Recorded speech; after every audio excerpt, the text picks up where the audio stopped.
Hi, this is Nelson Griswold with Bottom Line Solutions, and I want to welcome you to this presentation of the sales triangle, how advisory selling can make your sales rejection and objection free. Before we get started, I want to take a moment to make a quick assumption about why you are watching this presentation right now, why you're investing the time to view this presentation. And I have to assume it's because you understand that there have been massive changes in our industry, massive changes that are going to require producers and agency owners to make changes in how we do business. Well, that's what this presentation is about, at least specifically about making changes in one particular area, and that area, of course, is selling. Everybody knows that this is our problem. No, I don't mean the president, or maybe I do. It might just be a gratuitous political comment. But of course, what I'm really talking about is the Patient Protection and Affordable Care Act, PPACA, ACA, Obamacare, call it what you will. This is the problem that brokers and agencies have today. Well, actually, that's not true. Actually, that's entirely wrong. You see, ACA, Obamacare, isn't the problem. It's merely a catalyst, a very powerful catalyst that is forcing brokers and benefits agencies to change the way you do business. Now, if ACA, Obamacare, isn't your problem, what is your problem? Well, the problem is a business model for benefits firms that originated in the 1960s. A business model that is quickly becoming outdated and irrelevant, completely pushed aside by changes in the employee benefits business, changes in distribution of product, changes in compensation, changes in the relationship between the broker and the carrier. Well, all of these problems around the business model require change, change to adapt.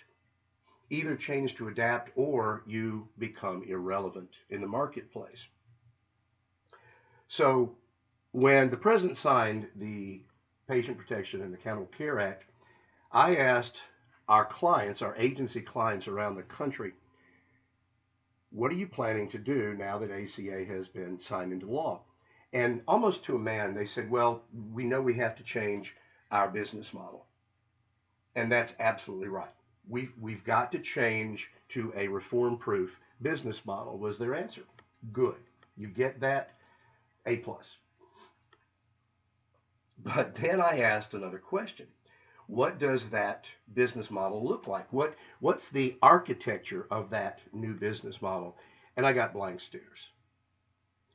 So those blank stares are the reason that my partner Scott Cantrell and I wrote the book Do or Die. Do or Die is simply a blueprint for agency owners and for producers to become part of what's known as a 21st century agency. Frankly, it's a business model, a new reform-proof business model for 21st century agencies.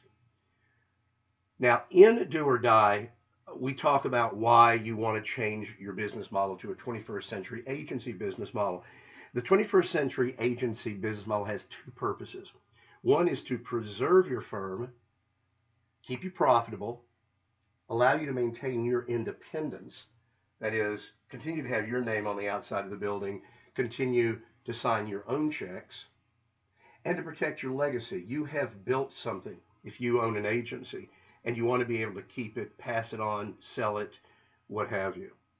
The other purpose is to help you position yourself to grow, massively grow. As the opportunities created by Obamacare become more obvious, you should be able to dominate your market if you're positioned as a 21st century agency. Now, in the book, we talk about four steps for agency transformation or reinvention into that 21st century agency. And those steps very quickly are expand your portfolio. Oh, that's obvious. You need to diversify your products and services offerings. We liken it to a toolbox. We'll get into that just a little bit later.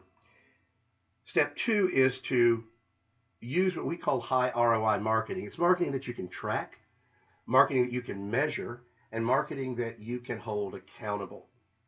And the way you market has to change from branding to what we call direct response marketing. The next step is selling, and that's moving from transactional selling to consultative selling. Finally, putting high ROI management strategies and structures in place in your business. If you're an agency owner, the top line is becoming too hard to get, not to drive as much as possible to the bottom line. So this is about efficiency and effectiveness. But today, this presentation is about selling. It's about consultative selling. In Do or Die, the foundation of the 21st century agency is consultative selling, because the 21st century agency is about being able to solve problems for your clients, lots of problems, and getting paid for providing those solutions. The only way to know what problems your client has is to be consultative and use questions to identify those problems.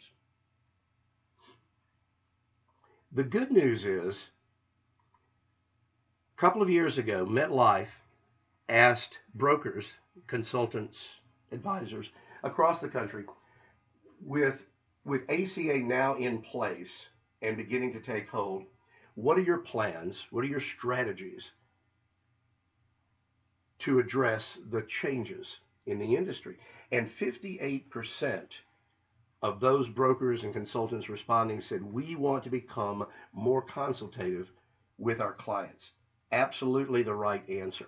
So let's take a look real quick. What is consultative selling? Well, the definition is in front of you. Personal selling, that is one-to-one. In other words, you can't do this on a mass scale. You have to do it one-to-one, in which a salesperson plays the role of a consultant. He or she assists the buyer, first identifying his or her needs, and then suggesting products that satisfy those needs. That's consultative selling. So it says being a consultant. What is a consultant? Again, from the businessdictionary.com, an experienced professional who provides expert knowledge, often packaged under a catchy name, for a fee. He or she works in an advisory capacity only and is usually not accountable for the outcome of a consulting exercise. In other words, you recommend strategies, you recommend courses of action, but you don't get paid and you're not held accountable for the results of those. You get paid a fee for providing the advice in the first place. So back to consultative selling. Consultative selling is about this dialogue, this back and forth between you, the salesperson, and your prospect or client. Dialogue, the word dialogue, comes from Greek, and it means to learn. So in other words, in the consultative selling process, you're learning about the customer needs before you start talking product. So how do we do this? Well, this is where the sales triangle comes in. The sales triangle has a very interesting story behind it. The sales triangle is something that I discovered on a business trip to Amsterdam almost 30 years ago. Actually, it'd be over 30 years ago today. I was sitting in a smoky bar in Amsterdam after a long day of training sessions or whatever it was I was doing over there. I've forgotten by now, but I remember this encounter. I'm sitting at the bar, don't know anybody, just having a drink. And a local sits next to me, orders a drink, starts enjoying it. And we strike up a conversation. It turns out he's one of the top salespeople in his industry, which was industrial electronics in Europe. The more he drank, the friendlier he became. And eventually, he leaned over and said, would you like to know the secret to my success? Well, I was a young sales guy. I was good. In fact, in my organization, I was considered a superstar. But of course, I want to know your secret. So he took a napkin and he drew a triangle on it. This is the original napkin. So let me tell you the story of the sales triangle. The sales triangle represents time you spend on the sales process, on the various components of the sales process.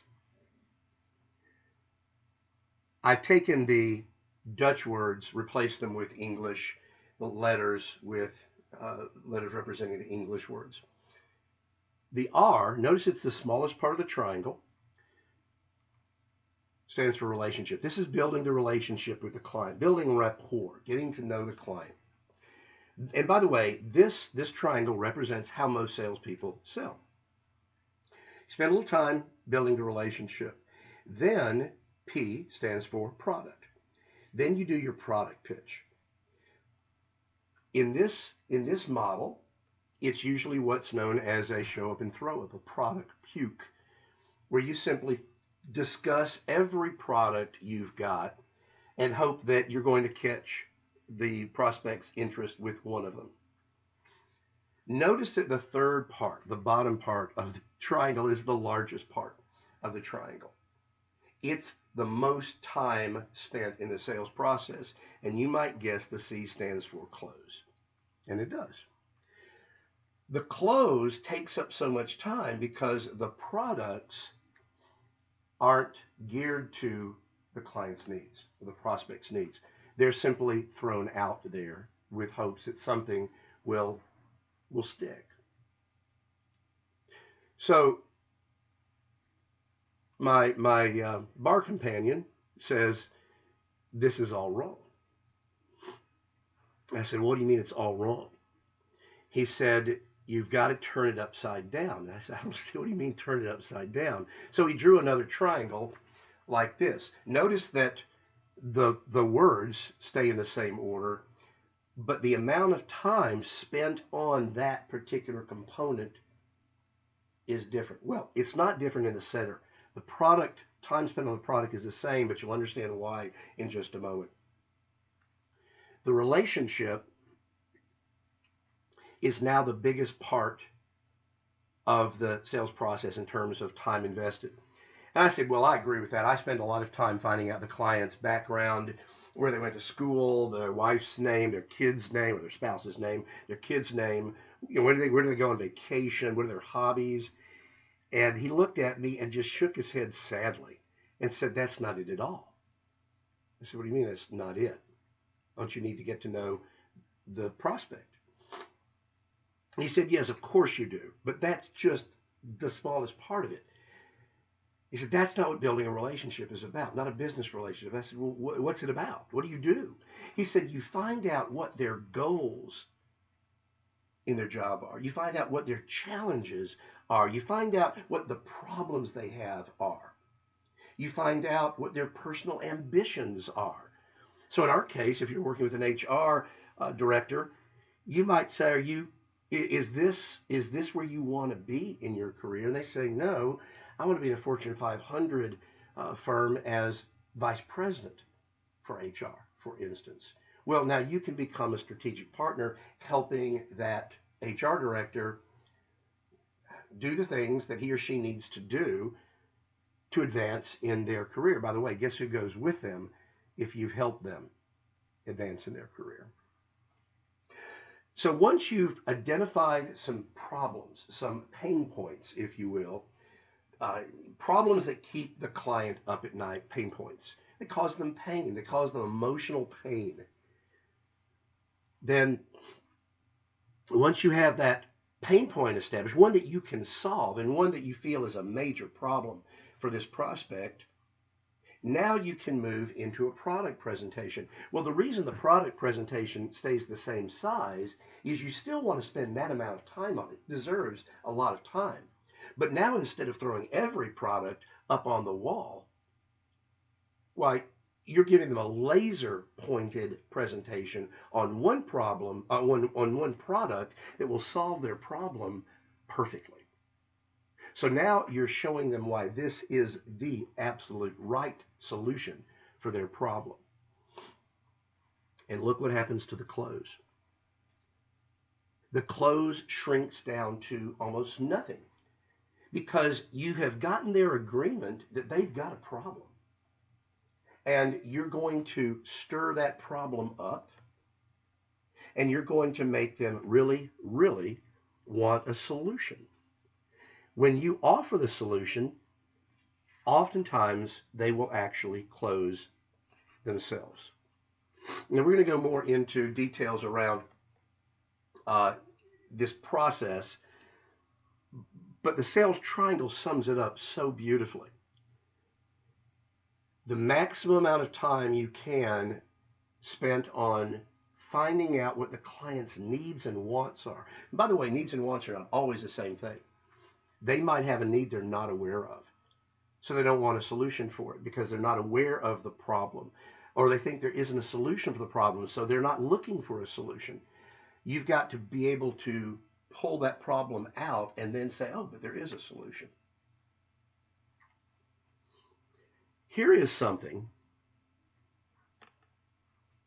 that really flows directly from the sales triangle, and this is a statement that a lot of producers find hard to understand.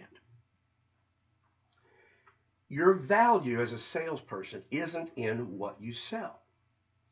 How many times have I heard a producer or an agent say, I represent the best carriers in the market? Well, I'm sure you do. But do you have an exclusive on those carriers? Are there any other salespeople representing those very same carriers and those very same products? Well, of course there are. So it's not what you sell, because other people are selling the same thing. Your value lies not in what you sell, but in how you sell it. This goes back to the sales triangle. It's that process of identifying a problem, identifying a need, identifying a pain point, and now once you've used your consultative skills to identify that problem, help the client understand why they need to solve it and how to solve it. Which brings us to advisory selling. Advisory selling is a system of consultative selling that I developed for insurance sales professionals. It's a 4-step process, but it starts with a mindset. It starts with a mindset that is extremely simple but very powerful. The mindset goes something like this. Current mindset of salespeople. I have been one, I know. You wake up in the morning and you ask yourself, how am I going to hit my goal? How am I going to get my goal this month? How can I make a sale today? Who can I call on? How am I going to get that sale? And if you're in front of somebody, how do I close this sale? How do I get them to buy right now? These are the questions that we tend to ask ourselves as sales professionals. I'm going to guess these questions seem pretty familiar to you. But here's the ironic thing. The best way to answer those questions is not to ask those questions. They're the wrong question. The right question is to pop out of bed in the morning and ask yourself this. How can I help my prospect or client? What can I do for my prospect or client that will make their life easier, help them be more profitable, and solve a problem for them? How can I help my client? So this simple but radical change of mindset makes you become more client-centric. In other words, it's not about me anymore, it's about my client. And when you become more client-centric, you're able to do what Zig Ziglar once famously said, and this is a very, very important concept. You can have everything in life you want if you will just help enough other people get what they want. You can have everything in life you want if you will just help enough other people get what they want. And this lies at the heart of consultative selling. When you are an advisory salesperson using advisory selling or consultative selling, You also become solution based. So you're not selling products or services, you're selling solutions. And by the way, nobody wants to buy a product or a service. Nobody goes to Home Depot or Lowe's and buys a drill because they want a drill. They buy a drill because they want a 1/4 inch hole or an 1/8 of an inch hole. They don't want a drill. They want what a drill provides them. They don't want your products or services, but boy, do they want the solutions that those products or services can bring. So this transforms who you are, what you do. It transforms your role. You go from that middleman that everybody dislikes because you're just adding to the cost of healthcare to a problem solver.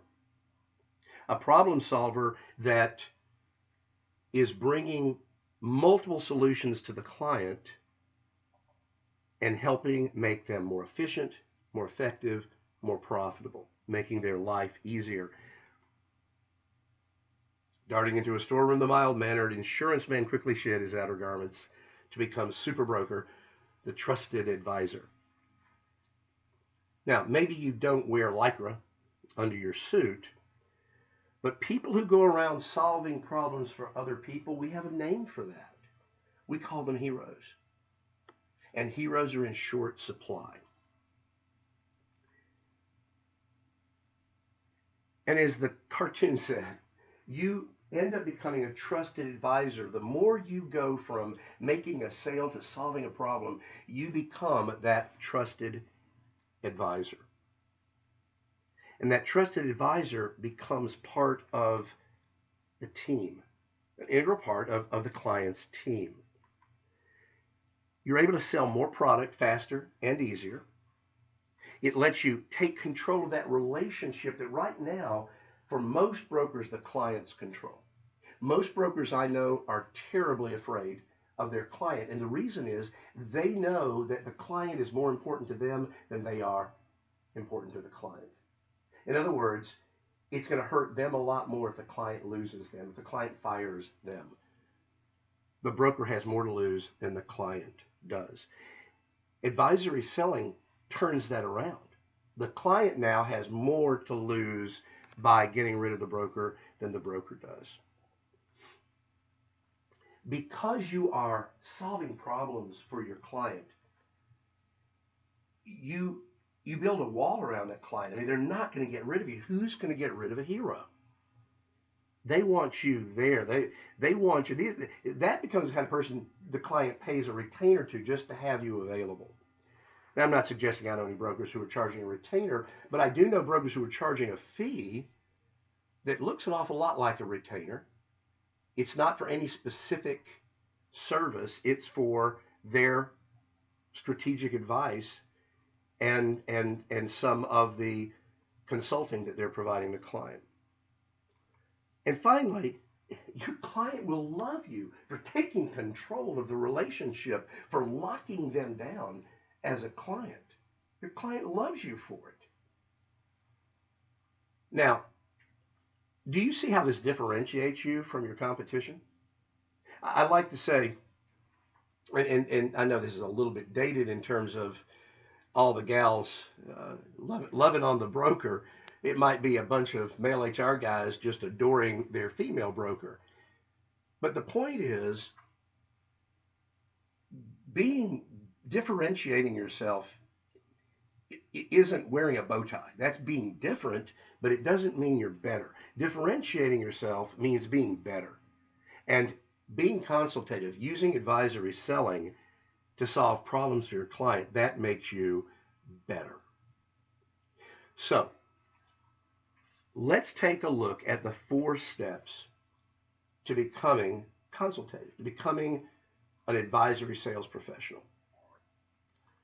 Step 1, enter the client's conversation. Now, you may know this, a lot of brokers do not. HR professionals, their first language isn't insurance. They can speak insurance, and they do a couple of times a year. But most of the time, they are not speaking our language. They're speaking another language. They're speaking a language called HR. So entering into that client conversation means you're moving beyond being just an insurance broker. You have to be able to talk about other challenges they have, other areas of interest they have. This lets you generate a lot more rapport because they want to talk shop. They don't have an HR professional calling on them like they have an insurance professional. My point is that you've got to move beyond being just the insurance broker they have a need for once or twice a year to being more of a consultative advisor who understands other things going on in their business. Doesn't mean you're necessarily solving those problems, but you certainly can have a high level conversation. I'm not suggesting you become an HR generalist, but you do have to find out what else is going on in your client's mind. Talked earlier about in the relationship part of the sales triangle, finding out your client's goals and ambitions. How can you be a strategic partner to them personally to help them advance their career goals? And to understand the client's problems more globally than just around benefits, you've got to be able to have conversations with them about other topics in their life, in their professional life. I call it learning to speak HR, or if you are calling on the CEO, CFO, which is advisable, by the way, learning to speak C-suite, CEO, CFO, COO, learning to speak their language. So some ways you can learn that language: join SHRM, the Society for Human Resource Management. First of all, you're going to hear and read, if you join SHRM, you're going to read and hear about what topics they're concerned about, interested in, other than benefits. So it makes you conversant in other topics. But here's the other reason to join SHRM. Who belongs to SHRM? HR directors, benefit managers, HR professionals, your prospects. So this gives you an opportunity to rub elbows with your prospects in a non-threatening environment. You get to know them, you get to work with them on committees, etc. It's like vendors joining NAHU to get to know brokers so that you might use their product or service in your business. Read those HR publications. HR Magazine is only available to members of SHRM, so you have to join SHRM to get HR Magazine. But Human Resource Executive Online, Employee Benefit News are all publications that are free of charge to you. And if you're working in the C-suite, CFO Magazine is available at no charge. Find out what CEOs are thinking about besides benefits. Doesn't mean you're going to sell them any solutions there, but you can have a conversation. You can use CFO speak in that conversation enough that they realize, wow, this guy's paying attention to what I do. He understands me. So step one is to be able to build that rapport and to find out what your clients need and want and what they're interested and concerned about. Enter their conversation. There's an old marketing adage. If you want to have a conversation with the customer, enter the conversation they're already having. So it's why stores have Labor Day sales. You don't think everybody's looking forward to their Labor Day picnic, to their Labor Day holiday, going to the lake, going to the park, going to the beach? They're thinking of Labor Day, so let them think about furniture in terms of Labor Day. Maybe you don't go to the beach all day. You come and buy some furniture during our big sale on Labor Day. But you do that not because you want to tie into the holiday. It's because people are talking about the holiday. So enter the client's conversation, step one. Step two, find the client's pain points. Now this comes as part of that rapport process, and it's easier when you're having a conversation with your prospect or client that they're already having. When you're able to talk their language, when you're able to speak HR or CFO, as opposed to just insurance. Dig out those pain points for your clients. This requires the use of questions. What keeps you awake at night? What's your biggest problem? What's your biggest struggle? Uh, you know, if you had a magic wand and could wave it and change anything in your department, what would it be? And on and on. And you just keep asking the questions until you uncover something that you can use. So advisory selling questions. You've got rapport questions. That's those questions. What are your goals, your ambitions, that sort of thing. Discovery questions are these questions to help you discover or identify pain points that you can solve. Then there are pain questions designed to agitate the pain, which we'll get to in a second. Conceptual agreement question, which I'll touch on in a minute. It's a preliminary step to the close. And then you have closing questions, which are extremely simple. So go back to step two. Finding the client's pain points. Use questions. Identify a problem you've got a solution for. Once you've found that problem and it's a big enough problem, step three. Once you know that problem, you want to agitate the pain around that problem. Agitate pain that you can take away. What do I mean by that? Well, you use more questions to make the client get more emotionally involved in the pain that they feel around that problem.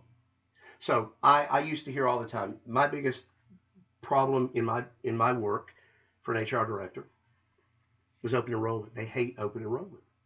I know why they hate open enrollment. They've told me time and time again. I know the answer to that, but that's not why I'm asking the question. I'm asking the question so that they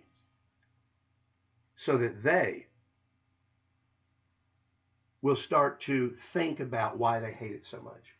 Well, what's so bad about open enrollment?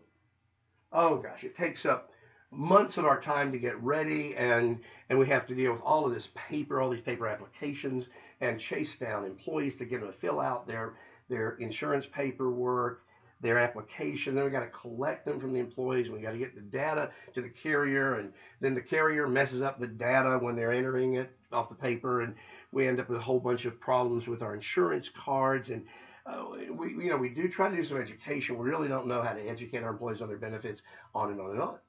They'll go on and on. Well, you want to make them continue to think about, to steep, really, to marinate in that discomfort. Well, is there something you'd rather be doing than open enrollment? Oh, are you kidding me? Well, we have a new smoking cessation program. We have a new work-life balance, or we've got a new wellness program. We'd love to work on that. They don't want to do open enrollment. They don't want to do insurance renewals. What they want to do is something to help their employees be more efficient, more productive, happier, etc. So you want to stir up their pain. Why? Why do you want to do that? Because when they are really, really feeling the discomfort of open enrollment in this case, they're ready for a solution. They're eager for a solution. If you say, well, if I could solve that problem for you, dot, dot, dot. So some of those questions, pain questions, why do you find open enrollment to be so difficult? Why do you have a problem with employees and paper applications? Well, you know the answer, but you want them to relive the experience. Another question, what is the most difficult part of open enrollment?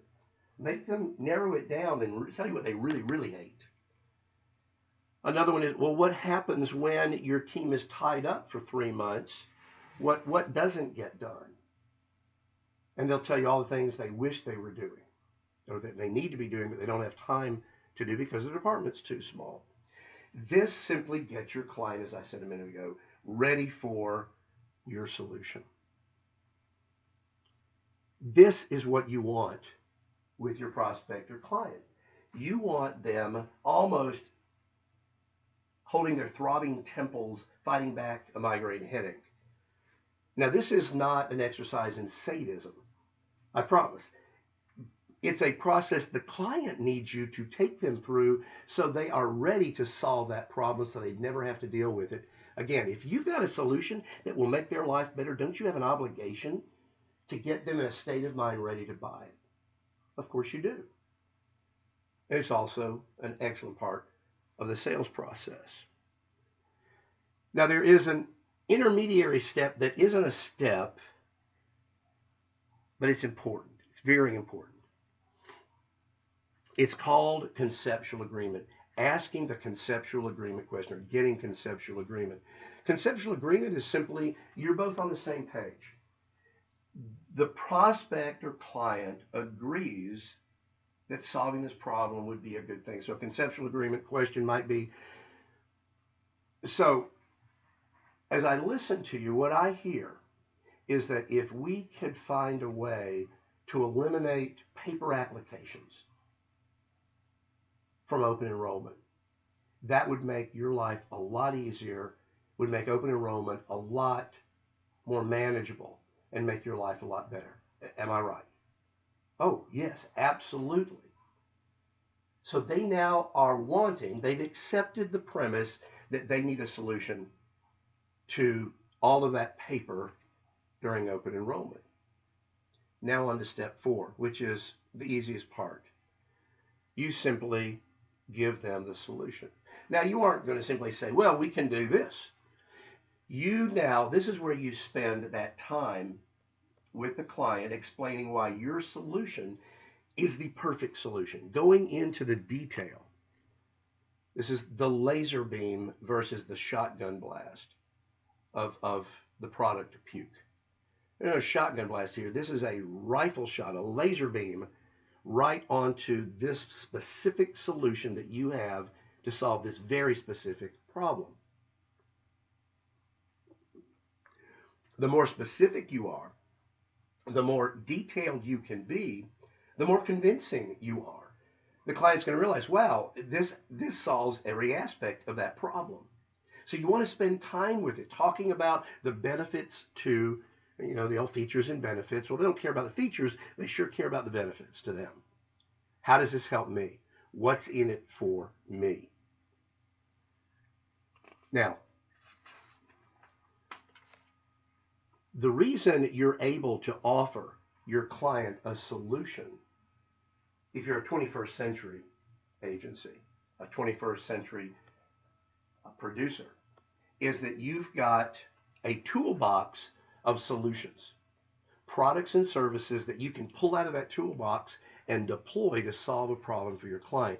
If you only have the medical and some ancillary plans, there's not much you can do. I mean, yeah, you can do a little plan design.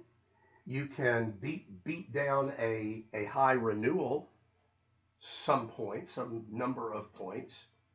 But we're talking about moving beyond just managing the renewal, just having a couple of ancillary plans to fill out their benefit plan. There's a wonderful quote from Abraham Maslow: if you only have a hammer, you tend to see every problem as a nail. Well, for so long, brokers, producers have had the medical hammer. Oh, you need a new plan design? Then let me just, I can bang that thing around and knock it into another form with my big medical hammer. You got a rate increase here that's too high for you. You can't absorb this 18% rate hike. I'm going to take my medical hammer and I'm going to bang that thing down and we'll knock it down to 12%. Can you absorb that? No, let's get it down to 9. Yeah, we'll bang it a little bit more. But it's all about the medical. You need to be sure that your agency is offering this toolbox full of additional solutions that allow you to solve a lot of different problems. And if you own an agency, this is about new revenue streams, new profit centers that take the pressure off of your medical commissions. This is what helps you replace lost medical commissions. So it might be worksite voluntary benefits. It might be some technology that you are selling, a benefit administration system or a payroll system, or it might be some consulting services. Whatever it is will create new revenue streams, new profit centers. Maybe you're charging a fee for it. That fee starts coming in regularly. Might be a one-time fee. Doesn't matter. It's creating diversification of your revenue. Then this leads to the close, which obviously flows right through the offering the solution. They got to close. I can't tell you how often when you sell in an advisory way, a consultative way, the prospect just closes themselves. They've already explained to you, yeah, that's a problem for me. Here's why it's a problem for me. You've stirred up the emotional investment in solving that problem. They're sick of the problem by the time you finish with them. They're absolutely ready to rid themselves of this problem. They never want to go through open enrollment with paper again, or they never want to have to manage the benefits on spreadsheets one more day. They want a benefit administration system, and you now sell them a benefit administration system. So the close is often as easy as saying, "Are you ready to solve your problem today? Are you ready? You ready to do this now?" And they go, "Yeah, absolutely." But often they'll say, "How soon can we get this in place? How soon can we start? When can we get going?" They will close themselves because it's an organic process. You're not talking them into anything. You're providing a solution to a pain point that they've acknowledged and they have developed in their own emotional state to be ready for a solution. So you remember I talked about that new role for the advisor. It moves you from a middleman to a trusted advisor. Well, it also does another, creates another type of role for you. It's called gatekeeper of resources. You've got a lot of solutions in your toolbox. If your agency is developing its diversified toolbox or portfolio the way it should be, you've got a bunch of answers to their questions. You've got solutions to their problems, and they have to go through you to get them. Being in what they call the toll booth position. If you've got toll roads in your community, you know that if you want to get from this side of the toll booth to the other side of the toll booth without incurring the wrath of the authorities and having them come track you down, you've got to give the gatekeeper, the toll booth attendant, some money. You've got to pay them to pass through. Well, if all of the solutions are behind you and you control them, you have access to them, your client doesn't, they've got to go through you to get them. And the gatekeeper always, almost always, gets paid. It's a powerful position to be in. Not only do you get paid, but soon your prospects and clients begin to understand, man, this guy's the candy man. I got a problem. He shows up. He's got the goodies. He's got the goods. So those resources become very valuable to your client. They start to call you and say, "Hey, I've got a problem. Can you help me?" Well, it may not be anything you can help with, but you can go find a solution. Maybe you can even go find a solution you can get paid to deliver. That gatekeeper of resources, there we go. You've got more solutions in your toolbox. You can solve more problems. You become that trusted advisor because they now understand this guy's got my back. This guy's got solutions when I've got problems. This guy can take care of my needs, can solve my pain points, eliminate my pain. That's a very, very strong place to be. And that's what advisory selling does for you. So let's talk just for a moment about the client conversation. So one thing you want to do always is client research. You want to go in and know ahead of time what your prospect's business is. You don't want to go in and say, "So tell me about your business." There's this thing called the internet now and websites, and you can find out just about everything you need to know about their business. If they're publicly traded, you can get their annual report. It is a treasure trove. It'll give you key contacts, but you can also usually find them on the web.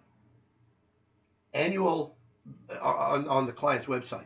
But annual reports, treasure trove if you're dealing with a publicly traded company.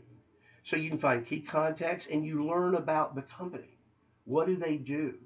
You should also know about their industry. That's how you impress the prospect, is knowing not just about their industry, but also about their company. And then using insights, bringing them insights. As you know more and more about their industry, you have more and more prospects or clients in that industry. You're going to discover problems in the industry. You're going to discover solutions. You're going to discover certain intelligence, information that's going on in that industry. You want to be able to go in and give your prospect or client insights. Don't just go in and basically try to make a sale. So you can go in and say, I did everything particular I wanted to talk to you about in terms of your business, except I wanted to let you know that what I'm seeing is a lot of firms in your industry are beginning to do this. Is that something you've looked at? Well, yes, if they have, they're going to be impressed you know about it because it's very industry specific. If they don't know about it, you've just brought them some very valuable information. The wedge, I don't have time to get into the wedge. I apologize, it should have been taken out. And then the use of questions. Again, questions help you identify needs. And by the way, when you're asking the questions, you're in control of the conversation because the conversation is going in a direction you want to take it. So, do your research, use questions, bring insights. If you want to know about the wedge, buy the book Wedge Selling or The Wedge by Randy Schwantz, Schwantz. Randy's brilliant. He's a friend of ours. He's a member of our Agency Growth Mastermind faculty. Brilliant, brilliant guy. I just don't have time to go into the wedge today. So let's sort of recap what we've talked about. The sales triangle. How much time do you spend on the various components of the sales process? You better be spending most of your time. Yes, you do want to get to know and build rapport with, but nothing builds rapport with a person more than asking them about them and their situation and their life. Now, their family is fine, but I've known a lot of brokers who have been friends with the HR director or friends with the CFO, plays golf. I play golf with him 2 or 3 times a month. Gets fired. Being friends will not keep you as broker of record, as agent of record.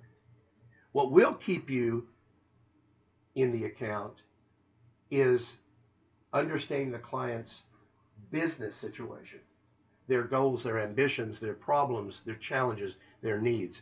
Develop that relationship. Once you have developed the relationship to the point that you now can start digging for problems,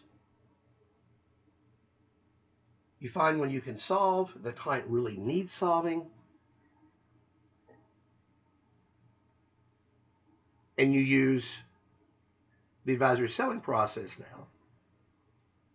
Agitate that pain. Once you've discovered the problem, you agitate the pain, and then you present the product. The close almost takes care of itself. The sales triangle is the foundation, if you will, of consultative or advisory selling. Those advisory selling questions, you want to ask those rapport questions.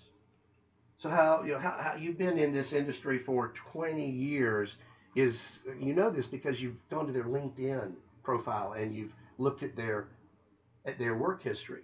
They've been in this business about 20 years. Is this your final stop? Is this where you want to be, or do you have some other ambitions? Right? Building that rapport. Then the discovery questions are about identifying the client's needs, problems. Those pain questions, stirring up the emotional investment the client has in solving the problem, making them uncomfortable. You've got to be willing to make them uncomfortable because you're getting ready to give them a solution that's going to make them happy. You're going to turn that frown upside down. But you've got to give them a frown first. You got to dig, make them very, very uncomfortable so that when you ask that conceptual agreement question of, if I can take this pain away, your life, your job, your work is going to be a lot better. Oh, yeah, boy. Yeah, if you could do that, it'd be fantastic. Now you have to have qualified the client. You had to make sure that they're the decision maker, or find out the decision making process. You got to do all those things that a good sales professional has to do. Advisory selling doesn't end qualification. It doesn't eliminate the need to qualify your client both in terms of budget and decision making capabilities. But assuming you've done that, the conceptual agreement, if you're talking to the decision maker and you know they've got the budget, that conceptual agreement question sets them up to say yes when you do your close. This is not rocket science. This is straight up common sense. If you think this is true, it says, yes, this is exactly what we should do. You've got this four-phase process. You become the gatekeeper of resources. You become a gatekeeper of resources because you've got those solutions in your toolbox. More solutions in your toolbox, solve more problems for your client, solve enough, you become that trusted advisor. It's really a very linear process. You just keep rinsing and repeating. Find a problem, solve it. Find a problem, solve it. Find a problem, solve it. And at some point, you go from being the insurance guy to, I don't know what I would do without him. And that makes you a keeper. So, back to advisory selling, how it differentiates you. You're better than your competition, not just different. As I like to say, different is wearing a bow tie. You're better.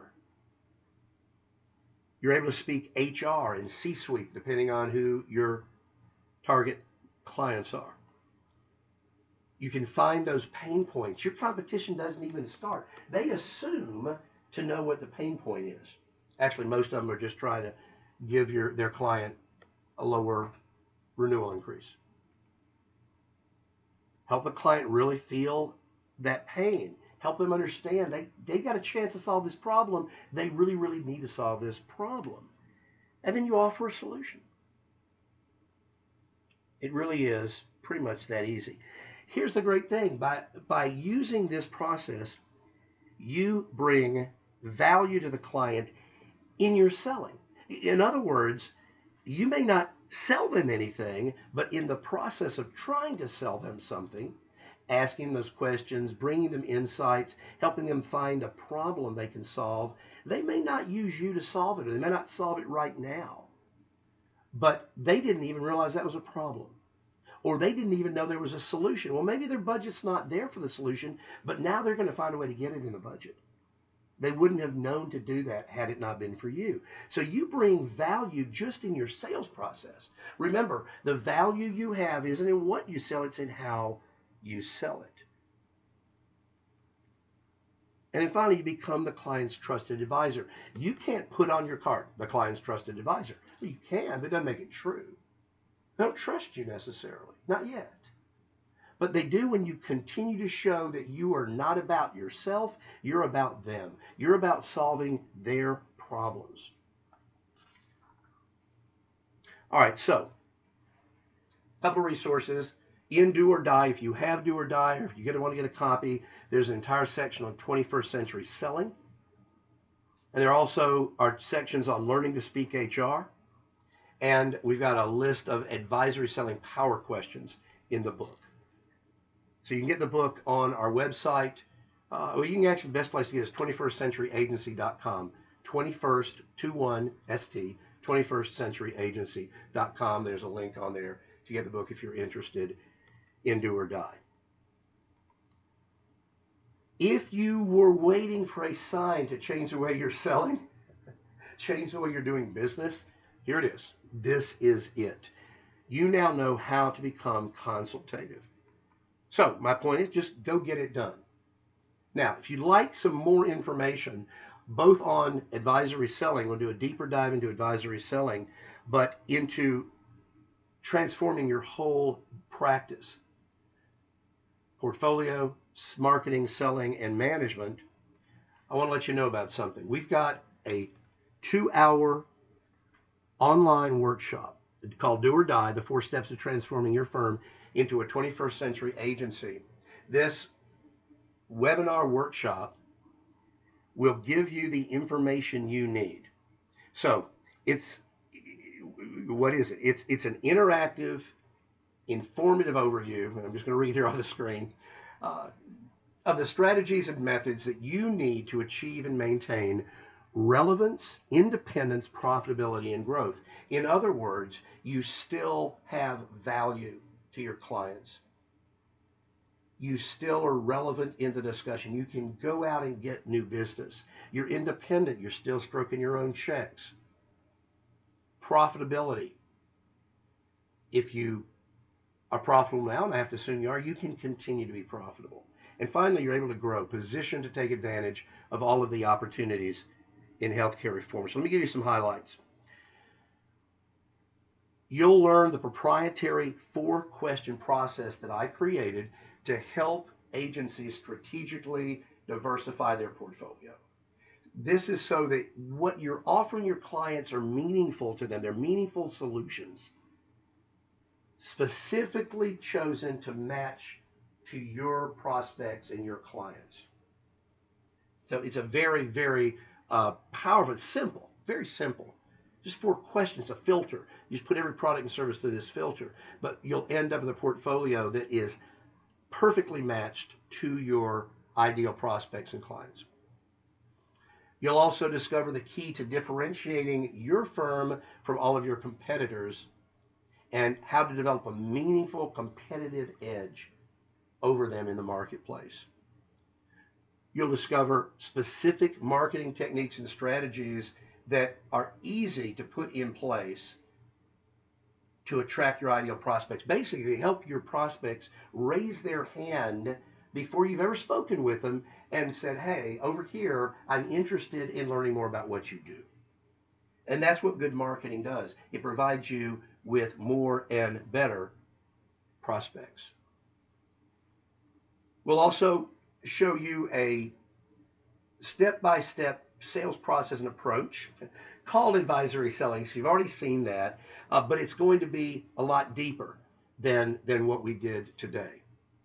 We'll get into some other strategies like challenger selling and the wedge, as well as a more in-depth discussion of advisory selling.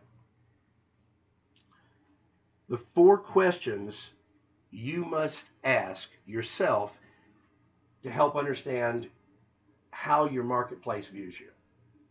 This is very important because you may think they see you one way and they don't. You'll also discover the one secret that will help you stop chasing prospects. Stop chasing business to have a business start coming to you. This is something that I talk about this all over the country. In fact, as we're doing this presentation, I'm in Los Angeles, giving several presentations on cross-selling. This is a cross-selling approach that can help you double your revenue on a client, on a group client. It's really, really powerful. A 3-part method for freeing up more of your time, because wealth can be measured in a number of ways. Your health, if you're healthy, then you're wealthy. If you are looking at money, you can use money as a measure, but we also like to look at this discretionary time. How much discretionary time do you have? In other words, how much of your own time do you own, and how much is owned by the business? Are you running a business, or is your business running you? This is a method for taking control of your time while making your organization more effective, more efficient, more profitable. This is a masterclass. If you are an agency leader or a top producer and you want to overcome the challenges you're facing right now and take advantage of the new opportunities that ACA, Obamacare, is creating in the marketplace, this workshop is for you. This is a masterclass on exactly how you can take advantage of these opportunities. So, some things you'll just want to know.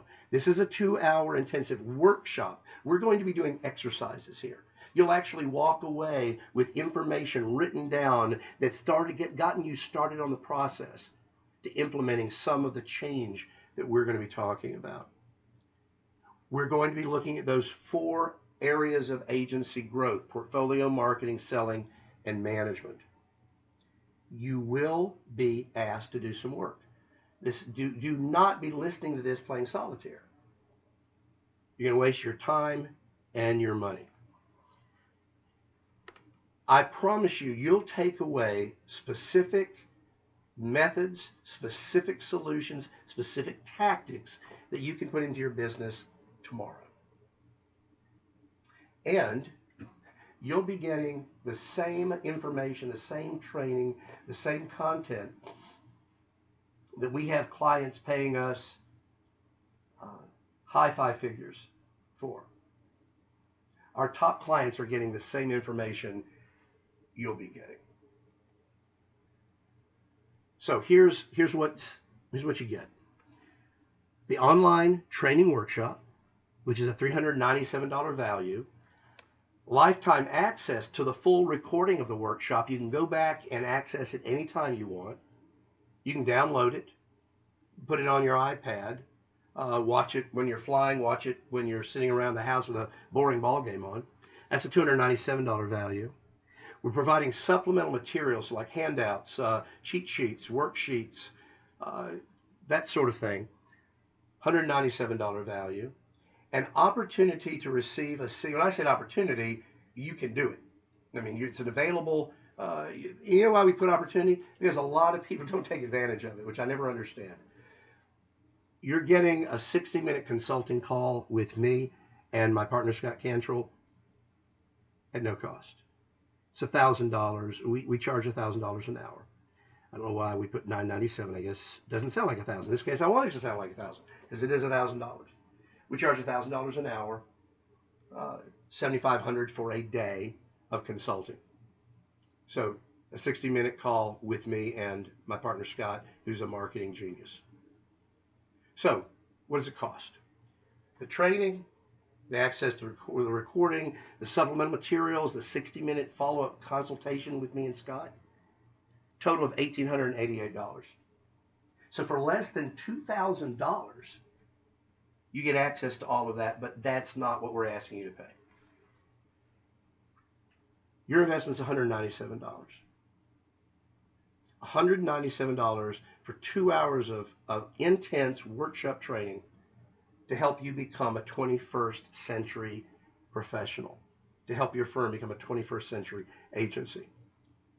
But full guarantee. Actually, the guarantee doesn't even have to be a guarantee because you don't pay unless you feel you get value out of it. We don't even charge you until after the training. So you come on the workshop, and if you don't think you get value, you just let us know. We will not run your card. Sign up by clicking the link on the screen to the right. We only have a limited number of seats in this webinar program we use. It will sell out, I'm fairly confident. So click now. So here's what we want you to understand. We want you to expect 1,000% return on investment. So we want you to click on the button, attend, and participate in the workshop. When you register, you'll sign up with your credit card for a $1 charge. That's just to hold your card. After the workshop, we'll run your card for $197 only if you decide you got value out of it, you believe it was worth the time you invested. In fact, if you don't believe it's worth at least 10 times the $197 investment, in other words, you don't think it's worth $2,000 of value, that you can leverage this information to generate at least an additional $2,000 worth of business, let us know. We won't charge your card, and we'll even refund the dollar that's holding your place. Does it get any fairer than that? We know how good this material is. I give this presentation around the country. I've spoken to over 1,500 brokers this year alone with this content, with this type of information. Our top clients get this deep dive workshop that we're going to offer to you. So reserve your seat, click on the link on the right. You've got three choices. You can do nothing and risk becoming irrelevant in the marketplace, losing your profitability. If you want to sell, you're going to lose your independence. You might be able to cash out, but you're working for someone else. And you will not be able to grow because you'll be irrelevant. You can do it yourself. Go buy Do or Die. We have folks who have bought Do or Die and are implementing the strategies on their own by themselves. They're rare, but I admire those people terribly, but they're very rare. Or you can leverage your time in this workshop to discover these proven methods that we teach our top clients to achieve and maintain your relevance, independence, profitability, and growth. So if you want to remain relevant, you want to stay independent, you want to continue to be profitable and grow your business so you're even more profitable, this is your chance. It's a great saying. If you keep doing what you've always done, you'll keep getting what you've always gotten. But in this industry, even that's not true. You keep doing what you've always done, you're going to keep getting less and less of what you've always gotten because the game has changed. PPACA, ACA, Obamacare is changing the industry. You've got to change along with it if you want to remain relevant, independent, profitable, and growing. So click the screen to the right, reserve your spot. I look forward to seeing you on this workshop. I can promise you it will be some of the most powerful information, the most powerful strategies, the most powerful training you've ever sat through. I'm Nelson Griswold with Bottom Line Solutions. I look forward to seeing you on this workshop.